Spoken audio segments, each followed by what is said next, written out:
Doctor Mohammad Yunus, আপনাকে আমাদের অনুষ্ঠানে স্বাগত জানাই।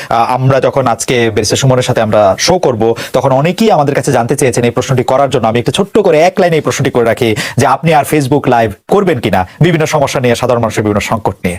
আপনি যদি ছোট করে বলেন, আমরা মূল প্রশ্ন যাওয়ার আগে, এটা সবচেয়ে বেশি আপনার কাছে প্রশ্ন।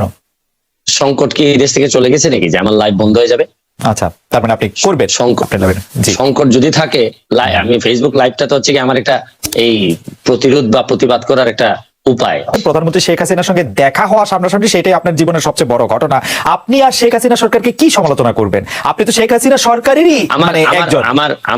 আমার সমালোচনা প্রথম শুরু হয়েছিল আমার বাবার বিরুদ্ধে।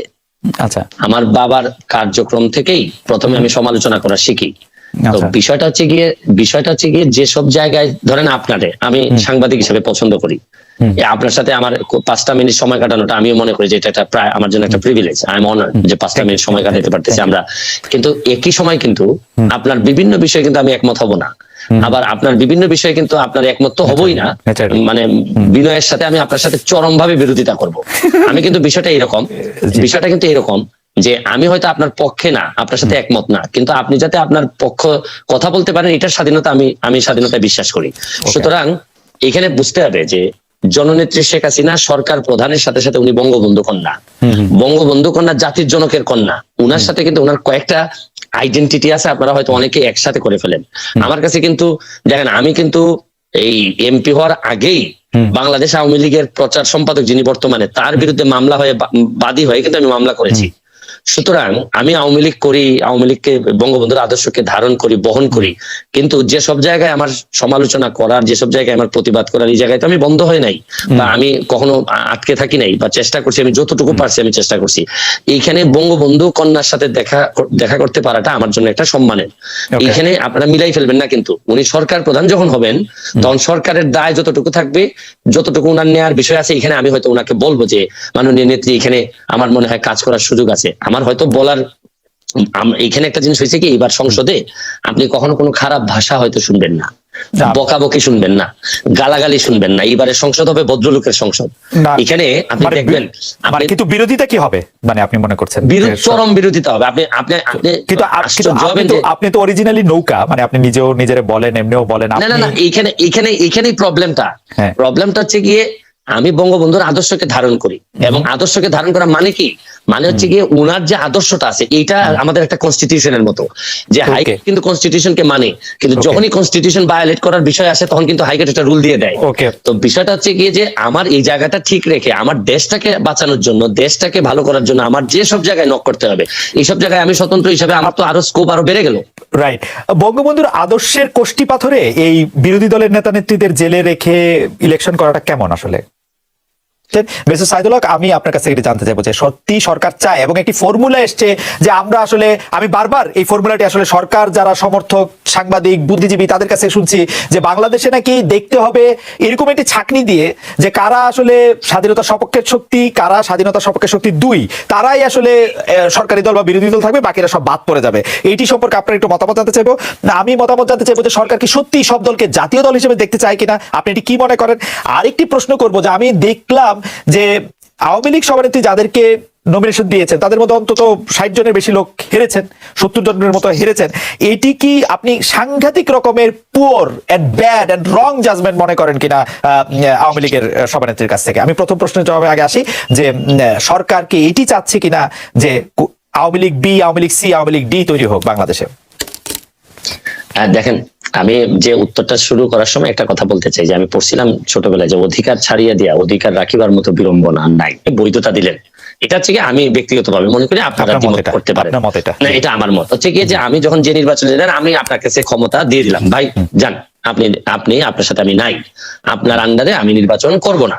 তারপরে এই নির্বাচন কিরকম হয়েছে এটা নিয়ে তর্ক বিতর্ক করা, আমি আমার জায়গায় স্ট্যান্ডিং থাকবো যে আমি শুনেন, আমি যে কারণে আপনার আন্ডারে নির্বাচন করতে চাইনি, এটা নিয়ে আমার বিভিন্ন বৈধতা থাকতে পারে, যৌক্তিক দাবি থাকতে পারে।